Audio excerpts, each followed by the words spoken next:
If you've seen any of the videos that I've made, you'll know that I love sandwiches, and tiny sandwiches are no exception to that.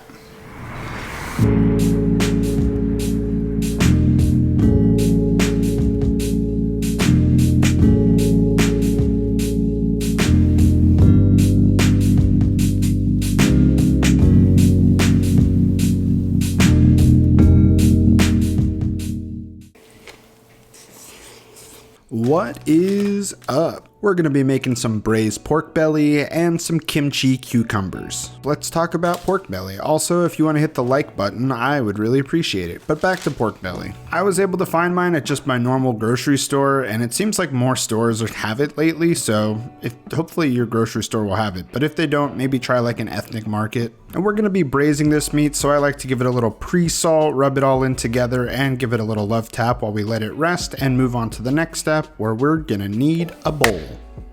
And into that bowl is going to go our braising liquid, which is kind of loosely based off of a sesame chicken recipe, which is going to be 1 part soy sauce, 1 part rice wine vinegar, and then we'll go in with some aromatics, starting with some crushed garlic.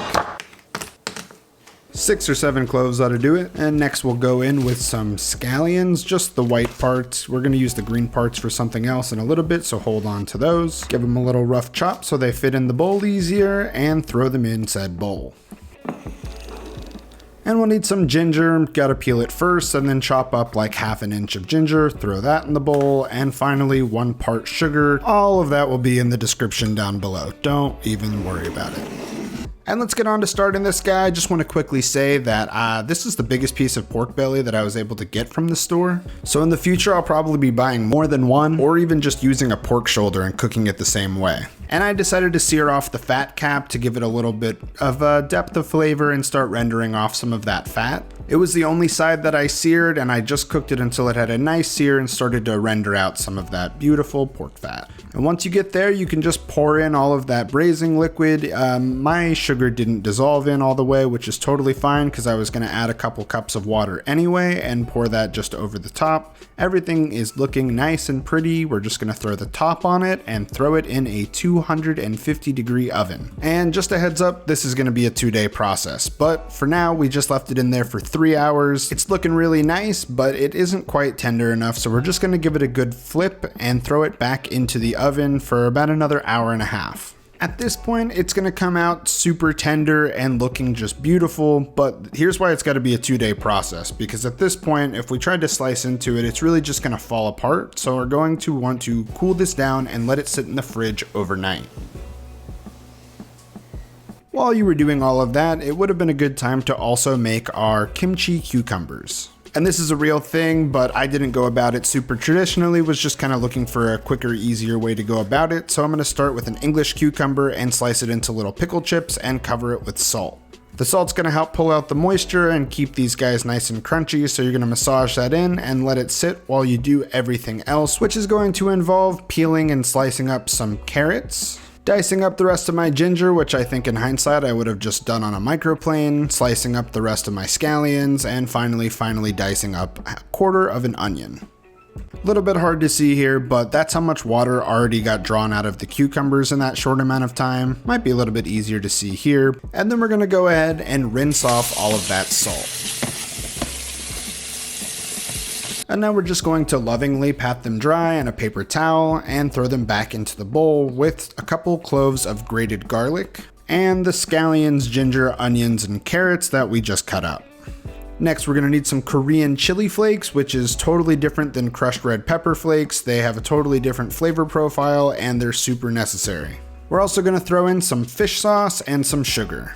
Give that a good toss until it comes together. After a little taste, I decided to add some white distilled vinegar and continued tossing.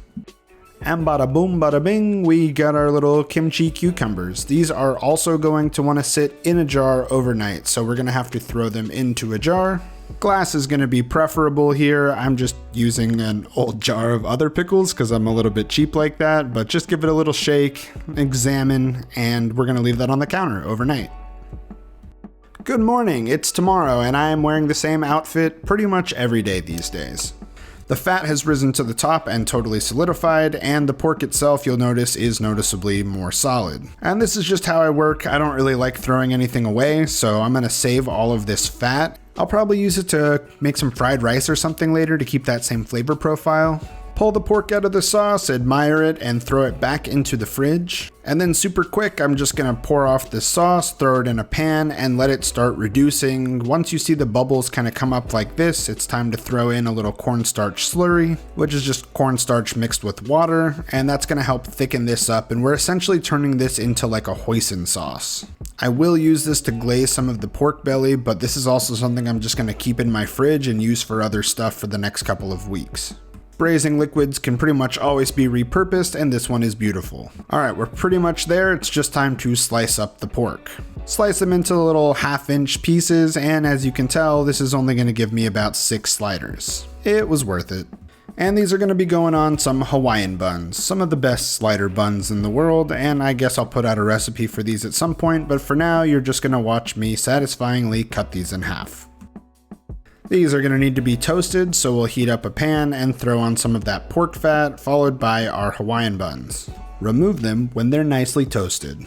Now we're just going to sear off that pork belly, just a couple minutes on each side. One day I'll figure out how to actually get this induction burner to the heat that I want it, but this is still really great. And let's assemble this up. I seem to throw Duke's mayo on everything. Sweet chili sauce would be pretty good too, but I threw some togarashi on the mayo for a little kick. 1 piece of pork belly per slider. And then we're gonna need our kimchi cukes, which have really developed some good flavor. I really like them, but we're gonna need a lot more than 2 cucumbers. I ended up adding a bunch more in the end. Also, the sauce really leveled these up.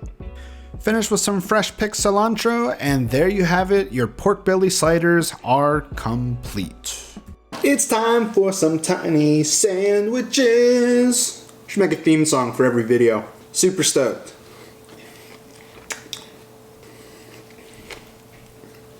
More cucumbers, more sauce.